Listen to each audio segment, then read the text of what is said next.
హితబోధ వెబ్సైట్ లో church of Christ దుర్బోధలను ఖండిస్తూ రాసిన ఒక ఆర్టికల్ కి స్పందనగా వాయిస్ ఆఫ్ ట్రూత్ అనే ఛానల్ నుండి పురుషోత్తం అనే వ్యక్తి ఏమన్నారంటే, యేసుక్రీస్తే ప్రారంభించిన సంఘాన్ని పట్టుకొని అలెగ్జాండర్ క్రాంబెల్ తీసుకొచ్చిన రెస్టోరేషన్ మూమెంట్ లో భాగంగా వచ్చిన ఒక కల్ట్ క్రీస్తు సంఘము అని దానిని తప్పుగా చిత్రీకరించే ప్రయత్నం చేస్తున్నారు, లేదా మమ్మల్ని తప్పుగా చిత్రీకరించే ప్రయత్నం చేస్తున్నారు.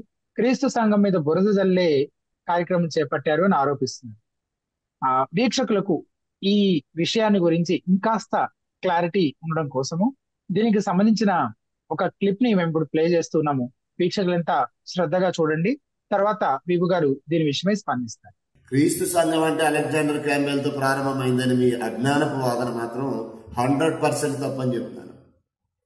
ఇది యేసు ప్రభు స్థాపించిన సంఘం కానీ అలెగ్జాండర్ క్యాంబెల్ స్థాపించింది కాదు, అపోస్తలులు కూడా స్థాపించింది కాదు.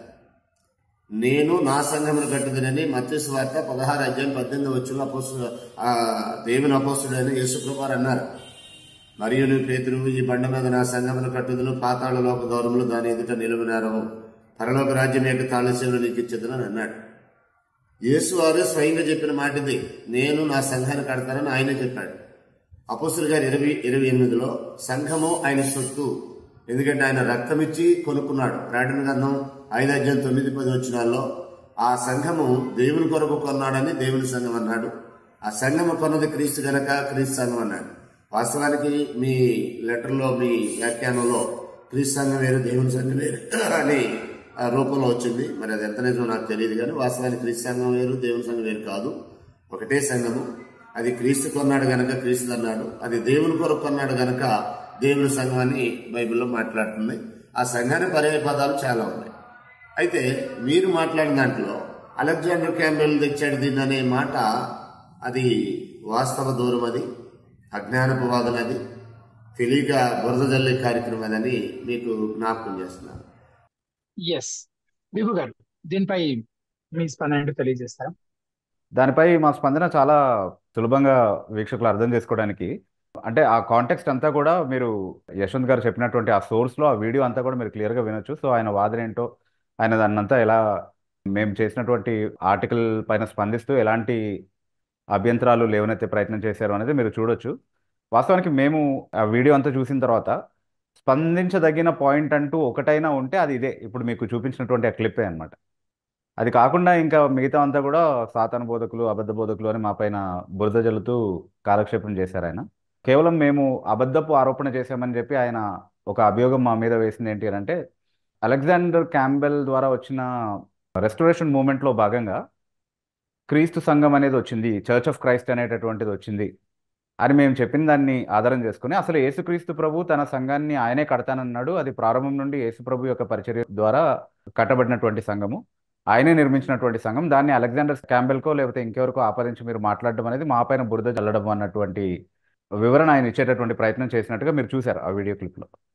అయితే చాలా క్లియర్గా మనం అర్థం చేసుకోవాల్సిన విషయం ఏంటి అంటే, చూడండి, యేసుక్రీస్తు ప్రభు కట్టినటువంటి సంఘం అనేది ఉంది, అదే నిజమైనటువంటి సంఘం.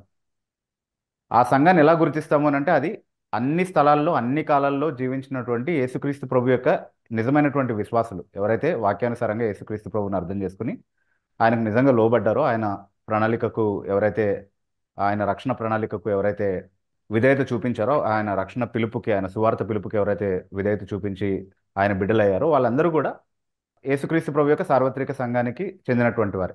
అది నిజంగా నిజమైనటువంటి భావంలో క్రీస్తు సంఘం. మేము దానికి వ్యతిరేకంగా ఏమీ మాట్లాడలేదు. ఆ చర్చ్ ఆఫ్ క్రైస్ట్ అనేటటువంటి ఆర్టికల్లో ఆ యేసుక్రీస్తు ప్రభు యొక్క సంఘానికి వ్యతిరేకంగా, ఆయన స్థాపించినటువంటి సార్వత్రిక సంఘానికి వ్యతిరేకంగా మేము ఏమీ మాట్లాడలేదు. ఓకే, కానీ ఎలా చిత్రీకరించే ప్రయత్నం చేస్తున్నారంటే, మేము దాన్నే ఖండిస్తూ దాన్ని ఏదో అలెగ్జాండర్ క్యాంబెల్కో లేకపోతే ఇంకేదో మానవుడికో ఆపాదించేటటువంటి ప్రయత్నం చేసినట్టుగా ఆయన చిత్రీకరించే ప్రయత్నం చేశారు. వాస్తవానికి ఆయనే అబద్ధపు ఆరోపణ చేస్తూ ఉన్నారు, అబద్ధపు చిత్రీకరణ చేస్తూ ఉన్నారు. అయితే మీరు క్లియర్గా అర్థం చేసుకోవాల్సింది ఏంటి అంటే, చర్చ్ ఆఫ్ క్రైస్ట్ అనేటటువంటి ఒక కల్ట్ ఉంది, ఒక అవాంతర శాఖ ఉంది. అది ఈ అలెగ్జాండర్ క్యాంబెల్ లాంటి వాళ్ళ ద్వారా వచ్చిన రెస్టోరేషన్ మూమెంట్ నుండి వచ్చినటువంటి ఒక అవాంతర శాఖ అనమాట. అంటే వేరే గ్రూప్స్ కూడా ఆ మూమెంట్ నుంచి బయటికి రావడం జరిగింది. అట్లా చర్చ్ ఆఫ్ క్రైస్ట్ అనేది కూడా ఒక కల్ట్. ఆ కల్ట్కి సంబంధించినటువంటి వాళ్ళే చర్చ్ ఆఫ్ క్రైస్ట్ అనే పేరే పెట్టుకోవాలి అని చెప్తూ చాలా మందిని ఒత్తిడి చేస్తూ ఇప్పుడు చాలా సంఘాల్లో గలిబిలి సృష్టిస్తూ మన తెలుగు రాష్ట్రాల్లో కూడా చాలా ప్లేసెస్లో వాళ్ళ ద్వారా చాలా డిస్టర్బెన్సెస్ క్రియేట్ అవుతా ఉన్నాయి. ఈ చర్చ్ ఆఫ్ క్రైస్ట్కి సంబంధించిన ఒక వర్జనే మన పిడి సుందర్రావు గారు ఆయన అనుచరులు కూడా. సో వాళ్ళు క్రియేట్ చేసినటువంటి డిస్టర్బెన్స్ ఏంటి, వాళ్ళ డాక్టర్నల్ డీవియేషన్స్ ఏంటి అనేవి బైబిల్ అధ్యయనం చేసి వాళ్ళని పరిశీలించిన వాళ్ళందరూ కూడా చాలా బాగా, వాళ్ళందరికీ కూడా బాగా తెలుసు. అదొక కల్ట్ అనేది అందరూ నిర్ధారించగలరు, ఎవరైతే నిజంగా వాక్యాన్ని ప్రేమిస్తారో వాళ్ళందరూ కూడా. సో ఇక్కడ గమనించాల్సిన విషయం ఏంటంటే, చర్చ్ ఆఫ్ క్రైస్ట్ అన్న పేరు పెట్టుకున్నంత మాత్రాన, క్రీస్తు సంఘం అన్న పేరు పెట్టుకున్నంత మాత్రాన వాళ్ళేమీ యేసుక్రీస్తు ప్రభువు స్థాపించినటువంటి అదే సంఘం అయిపోరు. ఓకే, ఆయనే దాంట్లో ఆ వీడియోలో క్లియర్గా చెప్తున్నాడు, సాతాను సంఘం అనేది కూడా ఒకటి ఉంది, క్రీస్తుకు విరోధమైనది సాతాను సంఘమే అని. సో ఒక సాతాను సంఘం కూడా క్రీస్తు సంఘం అనే పేరు పెట్టుకునేటటువంటి అవకాశం ఉందా అంటే ఖచ్చితంగా ఉంది. ఆ అవకాశాన్ని ఆయనే తన వీడియోలో ఒప్పుకున్నారు. ఎందుకంటే తాము అపోస్తలు కాకయే తమను తాము అపోస్తలులమని చెప్పుకున్నటువంటి సందర్భాలు బైబిల్ నుంచి ఉటంకించి మాట్లాడినటువంటి భాగాలు చూస్తారు మీరు ఒకవేళ ఆ వీడియో పరిశీలించి చూస్తే. సో చాలా క్లియర్గా వాక్యంలో అలాంటి ఒక పాసిబిలిటీ ఉన్నట్టుగా ఆయన ఒప్పుకుంటున్నట్టుగా మనం చూస్తా ఉన్నాం. అంటే పేరు పెట్టుకోవడంలో ఏముంది, ఎవరైనా పెట్టుకోవచ్చు మోసగించడానికి. నకిలీ సంఘం ఏదైనా సరే యేసుక్రీస్తు ప్రభు పేరు పెట్టుకునేటటువంటి అవకాశం ఉంది. సో ఈ క్రీస్తు సంఘం కూడా అలాంటిదే, ఈ చర్చ్ ఆఫ్ క్రైస్ట్ కూడా అలాంటిదే. చర్చ్ ఆఫ్ క్రైస్ట్ అని పిలుచుకుంటున్నంత మాత్రాన వాళ్ళేమి చర్చ్ ఆఫ్ క్రైస్ట్ కాదు. యేసుక్రీస్తు ప్రభుకి భిన్నమైనటువంటి, యేసుక్రీస్తు ప్రభు యొక్క బోధలకు భిన్నమైనటువంటి బోధల్ని వాళ్ళు చేస్తూ ఉన్నారు. దేవుని యొక్క స్వభావాన్ని పూర్తిగా తప్పుగా అర్థం చేసుకున్నారు. యేసుక్రీస్తు ప్రభు మరియు పరిశుద్ధాత్మ తండ్రి అయిన దేవునితో సమానమైనటువంటి దైవత్వం కలిగినటువంటి వారు కాదు అన్నది వాళ్ళకు ఉన్నటువంటి విశ్వాసం. అంటే తండ్రి ఎలాగైతే తనంతట తాను ఉనికిని కలిగి ఉన్నాడో, తండ్రి ఎలాగైతే సంపూర్ణ దైవత్వాన్ని సంపూర్ణ దైవ లక్షణాలని కలిగి ఉన్నాడో, అట్లాగే యేసుక్రీస్తుకి పరిశుద్ధాత్మకి కూడా ఉంది. వాళ్ళేమి దేవుని చేత సృష్టింపబడినటువంటి, తండ్రి అయిన దేవుని చేత సృష్టింపబడినటువంటి వారో లేకపోతే ఆయన చేత కలగజేయబడినటువంటి వారో కాదు. వాళ్ళు కూడా తండ్రి అయిన దేవునిలాగా తమంతట తాము ఉనికిని కలిగి ఉన్నటువంటి వారు, యేసుక్రీస్తు ప్రభు కూడా పరిశుధాత్మ కూడా అన్నటువంటిది బైబిల్ బోధించేటటువంటి సత్యం. అంటే దేవుడు ఒక్కడే కానీ ముగ్గురు వ్యక్తులుగా తన అస్తిత్వాన్ని కలిగి ఉన్నాడు అన్నటువంటి బోధ చాలా స్పష్టంగా నేర్పించేటటువంటి సిద్ధాంతాన్ని తృణీకరించినటువంటి ఒక సంఘం ఇది, ఈ క్రీస్తు సంఘం అని ఎవరైతే పిలుచుకుంటున్నారో. సో వాళ్ళు కేవలం అంటే ఇలాంటి చాలా డాక్టర్నల్ డివియేషన్స్ ఉన్నాయి, అవన్నీ కూడా మాట్లాడుకునే టైం లేదు. కానీ బైబిల్ బోధించేటటువంటి మౌలిక సిద్ధాంతాలనే తూలనాడుతూ వాటిని బోధించేటటువంటి వాళ్ళని, వాటిని ఎత్తుపట్టుకున్నటువంటి వారిని సాతాను సంఘమని దూషిస్తూ చాలామందిని, అంటే వాళ్ళు ఈ వీడియోలో చాలా గ్రూప్స్ని ప్రస్తావించారు, వాళ్ళందరినీ నేనేమో ఆమోదించట్లేదు. కానీ సత్యాన్ని బోధించేటటువంటి సంఘాలు కూడా క్రీస్తు సంఘం అనే బోర్డు తగిలించుకోలేదు కాబట్టి, లేదా క్రీస్తు సంఘం అనే పేరు వాళ్ళకి లేనంత మాత్రాన వాళ్ళు క్రీస్తు సంఘం కాదు, క్రీస్తు సంఘం అనే పేరుంటేనే క్రీస్తు సంఘం అన్నటువంటి స్టాండ్స్ ఏదైతే చర్చ్ ఆఫ్ క్రైస్ట్ వాళ్ళు జనరలీ తీసుకుంటారో, ఈ వీడియోలో అనే కాదు, ఈ వీడియోలో ఆయన కొంచెం జాగ్రత్తగా మాట్లాడే ప్రయత్నం చేశారు, కానీ జనరలీ చర్చ్ ఆఫ్ క్రైస్ట్ వాళ్ళ స్టాండ్ ఏంటో మనకు తెలుసు. సో వీళ్ళు క్రీస్తు సంఘం అన్న పేరు పెట్టుకున్నంత మాత్రాన వీళ్ళేమి సార్వత్రిక క్రీస్తు సంఘంలో భాగం కాదు. ఒకళ్ళు క్రీస్తు సంఘం అనే పేరుతో తమను తాము పిలుచుకోనంత మాత్రాన వాళ్ళు క్రీస్తుకు నమ్మకంగా ఉంటే వాళ్ళని క్రీస్తు సంఘానికి సభ్యులుగా కాకపోరు అన్నటువంటి విషయాన్ని చాలా క్లియర్గా అర్థం చేసుకోవాలి. సో మేము అటాక్ చేసింది, అలెగ్జాండర్ క్యాంబెల్కి ఆపాదించి మాట్లాడింది కేవలం ఈ చర్చ్ ఆఫ్ క్రైస్ట్ అన్నటువంటి కల్ట్ గురించి మాత్రమే, అంతేగాని యేసుక్రీస్తు ప్రభువు స్థాపించినటువంటి సంఘాన్ని గురించి కాదు. అయితే ఈ లాజిక్ని వాళ్ళు కూడా వాడతారంటే, ఇప్పుడు పేరు పెట్టుకున్నంత మాత్రాన, టైటిల్ పెట్టుకున్నంత మాత్రాన మీరు చేసేది అదే కాదు, ఆ పేరు మాత్రమే పెట్టుకున్నారు కానీ మీరు చేసే పని అది కాదు అన్నటువంటి లాజిక్ వాళ్ళకు కూడా అర్థమవుతుంది క్లియర్గా.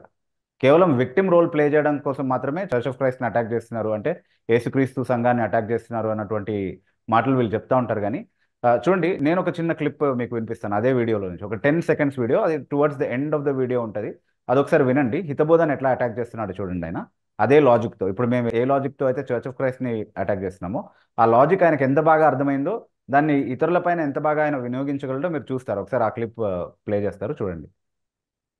మీరు అనుకున్నది హితబాధ కాదు, మేం చేస్తున్నాం హితబాధ. టైటిల్ పెట్టుకున్నారు మీరు, అంతే. హితబాధ అంటే మీకు తెలియదు, సౌండ్ ఆర్తులు అంటే మీకు తెలియదు. అది సో అలాంటి ఆరోపణలు ఎవరైనా ఎవరి మీదైనా చేయొచ్చు. కాకపోతే ఆయన చెప్పేది ఏంటి అంటే, మేము కేవలం హితబోధ అనే టైటిల్ పెట్టుకున్నాం, మేము చేసేది హితబోధ కాదంటున్నారు. మేము అదే అంటున్నాం కదా, మీరు పెట్టుకున్నది చర్చ్ ఆఫ్ క్రైస్ట్ అన్న పేరు, టైటిల్ మాత్రమే. కానీ ఆ టైటిల్ పెట్టుకున్నంత మాత్రాన మీరేం క్రీస్తు సంఘం అయిపోరు. క్రీస్తుకు వ్యతిరేకమైనటువంటి బోధ చేసేటువంటి ఒక భయంకరమైన అవాంతర శాఖం ఇది. దానికి సంబంధించి చాలా దుర్బోధల్ని మేము ఎండగడుతూ వచ్చాం, ఇంకా ముందు కూడా చాలా వాళ్ళకి సంబంధించినటువంటి దుర్బోధల్ని మేము బహిర్గతం చేస్తూ వస్తాం. సో వాళ్ళకి నిజంగా వాక్య జ్ఞానం ఉండి మేము చేసింది అబద్ధ బోధ, వాళ్ళు చేసేదే హితబోధ అయితే, వాక్యానుసారంగా వాళ్ళ బోధ ఏంటో నిరూపించుకునే ప్రయత్నం చేస్తే, అవసరమైతే వాళ్ళు జ్ఞానయుక్తంగా మాట్లాడితే, లేదా వేరే వాళ్ళని మిస్లీడ్ చేసేటటువంటి విధంగా మాట్లాడారు కాబట్టి స్పందించాల్సిన అవసరం ఉంటే మేము స్పందిస్తాము, లేకపోతే మేము దాన్ని పట్టించుకోకుండా మా పని మేము చేసుకుంటాం. Okay, so thank you brother Yashwant for bringing that up.